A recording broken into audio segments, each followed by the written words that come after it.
नमस्कार, आप देख रहे हैं जनादेश। मैं हूं आपके साथ प्राची सिंह। खबर शुरू करने से पहले एक नजर आज की हेडलाइंस पर। हेडलाइन के प्रायोजक है सुशीला चैरिटेबल ट्रस्ट, जहां लोक हित और विकलांग लोगों की सहायता करना ही है कर्म, जिसका एक ही नारा जनहित में योगदान कराना।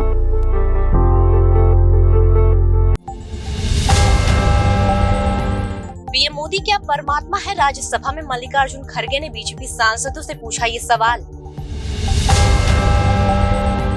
इस राज्य में मिला ओमिक्रॉन का नया सब वेरिएंट, जरूर रखें ये सावधानी। मणिपुर में समाधान की उम्मीदें आगे बढ़ी। अमित शाह ने मृतक को दफनाने के लिए कुकी संगठनों को दिए कई विकल्प। उत्तराखंड समेत 3 राज्य में बेहद भारी बारिश, 1 हफ्ते तक ढाएगी कहर। मौसम विभाग ने जारी किया red alert. Vande Bharat express में यात्री की हरकत से मची अफरा तफरी, बजने लगा अलार्म, रुक गई ट्रेन। लॉरेंस बिश्नोई और बम्बीहा गैंग के खिलाफ एनआईए का एक्शन, 12 बदमाशों के खिलाफ दाखिल की चार्जशीट। अब समाचार विस्तार से। मल्लिकार्जुन खड़गे ने कहा कि पीएम मोदी को आने दीजिए, उनके सामने ये विषय रखेंगे। इसके बाद हंगामा होने पर खड़गे ने पूछ लिया, क्या पीएम मोदी परमात्मा है? आज अविश्वास प्रस्ताव पर फाइनल मुकाबला है, यानी 2 दिनों तक विपक्षी ने जो तीर छोड़े हैं, उन सारे आरोप का जवाब प्रधानमंत्री नरेंद्र मोदी देंगे। विपक्षी ने मणिपुर हिंसा को लेकर केंद्र सरकार पर कई सवाल दागे, लेकिन इतना तो तय है कि इंडिया गठबंधन के हर सवाल पर पीएम मोदी अपने 5 जबरदस्त प्रहार करेंगे। इससे पहले बुधवार को लोकसभा में चर्चा के दौरान राहुल गांधी और गृह मंत्री अमित शाह मणिपुर को लेकर अपने अपने तर्क रखे। इस बीच कांग्रेस अध्यक्ष मल्लिकार्जुन खड़गे ने पीएम मोदी पर निशाना साधा और बीजेपी सांसदों से राज्यसभा में कठिन सवाल पूछे हैं। राज्यसभा में कांग्रेस चीफ मल्लिकार्जुन खड़गे ने कहा कि प्रधानमंत्री को आने दीजिए, हम उनके सामने अपने विषय रखेंगे। फिर सत्ता पक्ष के सांसदों के शोर के बीच खड़गे ने कहा कि प्रधानमंत्री के आने से क्या होने वाला है? प्रधानमंत्री परमात्मा है क्या? ये सदन है, यहाँ कोई भगवान नहीं है। बताते कि लोकसभा में अविश्वास प्रस्ताव पर आज प्रधानमंत्री मोदी विपक्ष के सारे आरोपों का जवाब देंगे। पीएम मोदी शाम करीब 4 बजे लोकसभा में बयान देंगे। अविश्वास प्रस्ताव के फाइनल मुकाबले में अब सबकी नजरें पीएम मोदी पर टिकी हुई है। जिस बहस को कांग्रेस नेता राहुल गांधी ने अपने भाषण से अलग मोड़ दिया, अब उसका एंड पीएम मोदी करेंगे, यानी पिक्चर अभी बाकी है। गौरतलब है कि अब बारी प्रधानमंत्री नरेंद्र मोदी की है। पीएम मोदी विपक्ष के सारे सवालों का सिलसिलेवार तरीके से जवाब देंगे, लेकिन उससे पहले बीजेपी की तरफ से आज केंद्रीय वित्त मंत्री निर्मला सीतारमण, राज्यवर्धन सिंह राठौर, लॉकेट चैटर्जी समेत कई दिग्गज चर्चा में भाग लेंगे। 8 अगस्त से जारी अविश्वास प्रस्ताव पर चर्चा के दौरान सरकार और इंडिया गठबंधन के सांसदों ने खूब बयानों के तीर छोड़े। इससे पहले बुधवार को लोकसभा में विपक्ष की तरफ से कांग्रेस नेता राहुल गांधी ने मणिपुर मुद्दे पर सरकार को घेरा। चर्चा के दौरान राहुल गांधी ने प्रधानमंत्री के मणिपुर नहीं जाने पर सवाल उठाया। उसके साथ ही ये भी कहा कि मणिपुर को बांट दिया गया है। इस पर केंद्रीय मंत्री अमित शाह ने पलटवार करते हुए कहा कि पीएम मोदी दिल्ली से ही शांति बहाली का काम कर रही है। ओमिक्रॉन का नया सब वेरिएंट सामने आ चुका है। इसके मद्देनजर लोगों से अपील की गई है कि वायरस के बढ़ते मामलों के बीच कोविड प्रोटोकॉल का पालन जरूर करें। कोरोना वायरस भारत समेत दुनिया के कई देशों की मुश्किलें बढ़ा चुका है। इस बीच पता चला कि महाराष्ट्र में मई में ओमिक्रॉन के नए सब वेरिएंट EZ 5.11 पाया गया है। हालांकि इसकी ज्यादा टेंशन लेने की जरूरत नहीं है, क्योंकि इसका केवल एक ही केस अब तक सामने आया है। महाराष्ट्र की स्वास्थ्य निगरानी अधिकारी बबीता कमलापुरकर ने बताया कि जून, जुलाई और अगस्त महीने में मामले में हुई बढ़ोतरी के कारण कोविड-19 प्रोटोकॉल का पालन करना जरूरी है। अपील की लोगों से कि कोरोना के नियमों का पालन करें। स्वास्थ्य अधिकारी बबीता कमलापुरकर ने कहा कि EZ 5.11 रिपीट। स्वास्थ्य अधिकारी बबीता ने कहा कि EZ 5.1.1 सब वेरिएंट मई में पाया गया है और हमारी टीम इसकी निगरानी कर रही है। हालांकि पब्लिक हेल्थ के लिए ये महत्वपूर्ण नहीं है। उन्होंने ये भी कहा कि मई में सिर्फ एक केस सामने आया था, लेकिन उन्होंने संक्रमित मरीज के बारे में जानकारी देने से मना कर दिया। उन्होंने उसके जेंडर, उम्र और यात्रा इतिहास के संबंध में जानकारी शेयर करने से मना कर दिया। बबीता ने आगे कहा कि चिंता करने की जरूरत नहीं है। इसके अलावा केंद्र सरकार ने भी कहा कि वो लगातार वेरिएंट की निगरानी कर रहे हैं और टेंशन लेने की कोई जरूरत नहीं है। बबीता ने यह भी कहा कि सब वेरिएंट की नियमित निगरानी जारी है। इस बीच बीएमसी ने बताया कि बुधवार को मुंबई में कोविड-19 के 10 नए केस सामने आए हैं और इसके बाद संक्रमितों की कुल संख्या बढ़कर 11,64,108 हो गई है। वहीं एक मरीज की मौत के साथ ही मृतक का आंकड़ा 19,776 तक पहुंच गया है। स्वास्थ्य विभाग के एक अधिकारी ने कहा कि संक्रमित मरीजों की मौत की जानकारी बुधवार को मिली थी। 1 महीने से ज्यादा अंतराल पर कोरोना वायरस से मौत का ये दूसरा मामला है। मणिपुर में कुकी मैतेई संगठनों के बीच भड़की हिंसा का समाधान निकालने की उम्मीद आगे बढ़ गई है। गृह मंत्री अमित शाह ने मरे लोगों को दफनाने के लिए कुकी संगठनों को कई विकल्प दिए गए हैं, जिस पर उन्होंने विचार का आश्वासन दिया है। मणिपुर में लगातार बातचीत के जरिए शांति स्थापित करने और राज्य के दोनों समुदाय को मनाने की कोशिश में जुटे केंद्रीय गृह मंत्री अमित शाह ने बुधवार को मणिपुर के कुकी समुदाय के समूहों से बातचीत की। दिल्ली में हुई बातचीत में दंगे में मारे गए कुकी समुदाय के लोगों को दफनाने पर जारी विवाद पर समाधान निकालने का प्रयास किया गया है। सरकार के उच्च स्तरीय सूत्रों के मुताबिक अमित शाह और कुकी समुदाय के समूहों के बीच इस विवाद के समाधान को लेकर हुई बातचीत काफी सकारात्मक रही और इसका नतीजा जल्द ही सामने आ सकता है।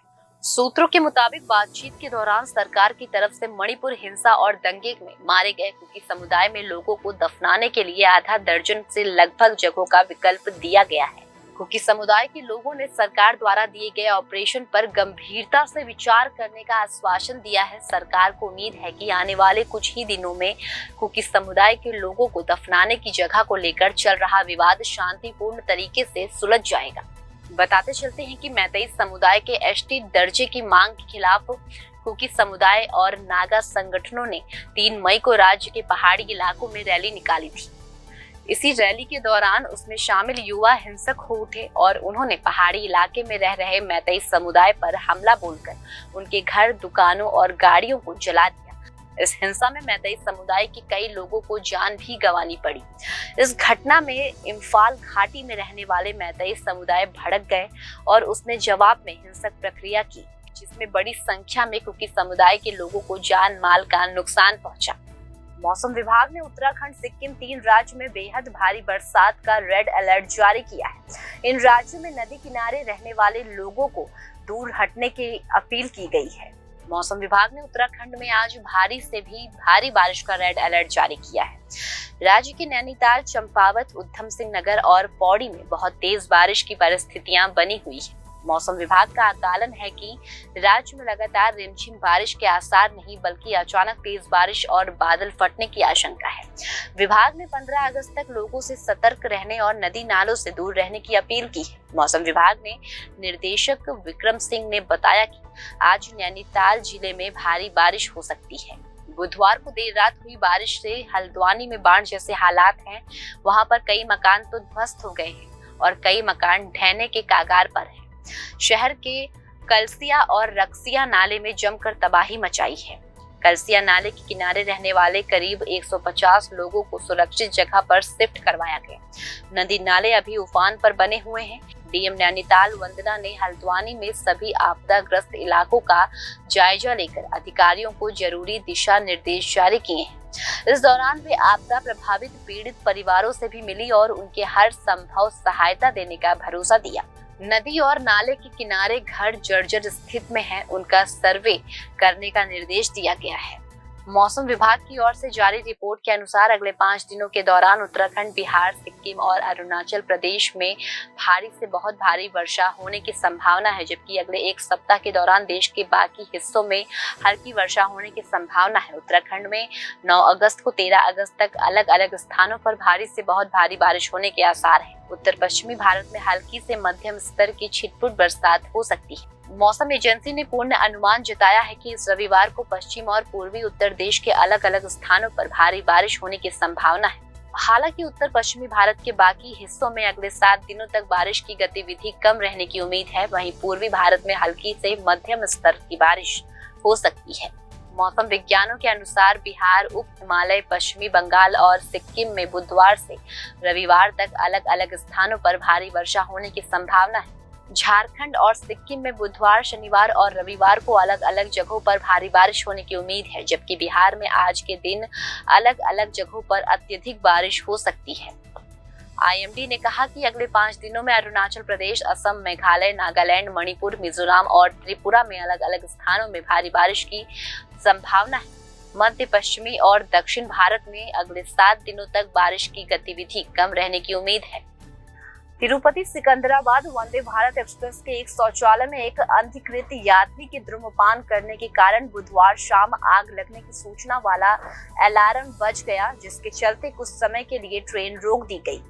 तिरुपति सिकंदराबाद वंदे भारत एक्सप्रेस के एक शौचालय में एक अनधिकृत यात्री के धूम्रपान करने के कारण बुधवार शाम आग लगने की सूचना देने वाला अलार्म बज गया, जिसके चलते कुछ समय के लिए ट्रेन रोक दी गई। रेलवे के एक अधिकारी ने बताया कि ये घटना ट्रेन संख्या 20702 के गुडूर से गुजरने के बाद C13 डिब्बे में है। दक्षिण मध्य रेलवे जोन के विजयवाड़ा मंडल के एक अधिकारी ने प्रेस विज्ञप्ति में कहा कि एक अनधिकृत यात्री तिरुपति से ट्रेन पर सवार हुआ और C13 कोच में शौचालय में घुसकर उसका दरवाजा अंदर से बंद कर लिया। यात्री ने शौचालय के अंदर धूम्रपान किया, जिसके परिणाम स्वरूप शौचालय में मौजूद एरोसोल अग्निशामक यंत्र स्वचालित रूप से सक्रिय हो गया।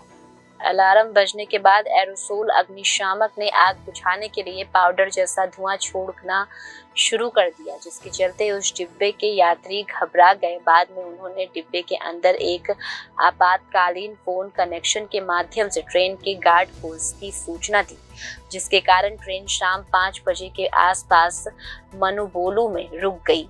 अलार्म बजने को दुर्घटना समझकर रेलवे पुलिस ने आग बुझाने वाले यंत्र के साथ डिब्बे में पहुंची और शौचालय के अंदर धूम्रपान कर रहे यात्री को निकालने के लिए उसकी खिड़की तोड़ दी। अधिकारी ने बताया कि रेलवे पुलिस ने रेलवे अधिनियम के अनुसार उपयुक्त कार्रवाई के लिए नेल्लोर में उसे हिरासत में लिया, जबकि ट्रेन आगे की अपनी यात्रा के लिए रवाना हो गई। NIA ने लॉरेंस बिश्नोई और बम्बिहा गैंग के बदमाशों के खिलाफ चार्जशीट दाखिल की है।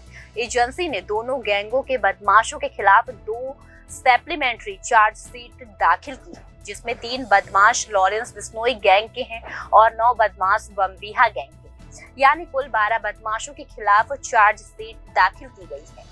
NIA ने लॉरेंस बिश्नोई और बम्बिहा गैंग के बदमाशों के खिलाफ चार्जशीट दाखिल की है। एजेंसी ने दोनों गैंगों के बदमाशों के खिलाफ 2 सप्लीमेंट्री चार्जशीट दाखिल की है, जिसमें 3 बदमाश लॉरेंस बिश्नोई गैंग के और 9 बदमाश बम्बिहा गैंग के, यानी कुल 12 बदमाशों के खिलाफ चार्जशीट दाखिल की गई है। इससे पहले NIA ने 21 मार्च को 24 मार्च को दोनों गैंगों के बदमाशों के खिलाफ चार्जशीट दाखिल की थी, जिसमें 14 बदमाश लॉरेंस बिश्नोई गैंग के थे और 12 बदमाश बम्बिहा गैंग के। अब तक एजेंसी 38 आतंकी बदमाशों के खिलाफ चार्जशीट दाखिल कर चुकी है, जिसमें खालिस्तानी आतंकी अर्शदीप सिंह उर्फ अर्श डाला भी शामिल है।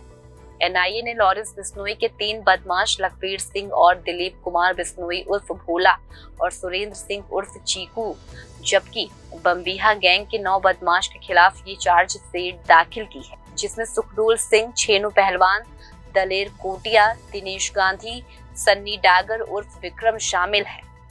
लखवीर सिंह फरार बदमाश है, जो गोल्डी बारर लॉरेंस बिश्नोई के साथ पाकिस्तान में छिपे बैठे खालिस्तानी आतंकी हरविंदर सिंह उर्फ रीड़ा का काफी करीबी है। लखवीर कनाडा में छिपा हुआ है और वहीं से बिश्नोई गैंग के लिए आतंकी और बदमाशों के इस गठजोड़ को संभाल रहा है। कनाडा में ही बैठकर लखवीर भारत में अपने गैंग के जरिए राजनीतिक खिलाड़ी और पंजाबी संगीत से जुड़े लोगों को धमकी देने की, हत्या करवाने की शामिल है। कनाडा में ही बैठकर लखवीर सिंह भारत में अपने गैंग के जरिए राजनीतिक खिलाड़ी और पंजाबी संगीत से जुड़े लोगों को धमकी देने और हत्या करवाने में शामिल है। इसके अलावा ये गैंग के जरिए काम कराने वाले बदमाशों को छिपाने में भी मदद करता है। लखवीर सिंह पाकिस्तान में छिपे आतंकी रीड़ा के साथ मिलकर पंजाब के तरन तारन के सरहारी पुलिस स्टेशन पर RPG हमले में शामिल था। इसके अलावा बाकी 2 बदमाशों दिलीप कुमार बिश्नोई और सुरेंद्र सिंह लॉरेंस बिश्नोई, अनमोल बिश्नोई, काला जठेड़ी, अनिल छिप्पी और नरेश सेठी के करीब है। ये दोनों गैंग के लिए हथियारों की तस्करी, ड्रग्स तस्करी और गैंग के बदमाशों के लिए छिपने की जगह का इंतजाम करता है। दिलीप बिश्नोई और सुरेंद्र हथियार, ड्रग्स तस्करी और उगाही के जरिए आने वाला रकम को बिश्नोई और गोल्डी बरार के कहने पर बेनामी संपत्तियों को बनाने में इस्तेमाल करते हैं ताकि जरूरत पड़ने पर इनका इस्तेमाल किया जा सके। इस अवैध कमाई के जरिए गिरोह में पंजाब और हरियाणा में हथियार और बदमाशों के छिपने की जगह तैयार कर रखी थी, जिसके बारे में एजेंसियों ने पता लगाया। बिश्नोई गैंग के अलावा एजेंसी के उसके दुश्मन गैंग बम्बीहा के भी 9 बदमाशों के खिलाफ चार्जशीट दाखिल की है, जिसमें सुखडूल सिंह उर्फ सुक्खा दुनेक, छेनू पहलवान और दलेर कोटिया, दिनेश गांधी, सन्नी डागर उर्फ विक्रम शामिल हैं। सुखडूल और सन्नी खालिस्तानी आतंकी अर्शदीप सिंह उर्फ अर्श डाला के काफी करीब हैं। अर्श डाला KTF यानी खालिस्तान टाइगर फोर्स के आतंकी हैं, जिससे भारत सरकार ने UPA के तहत आतंकी घोषित कर रखा है।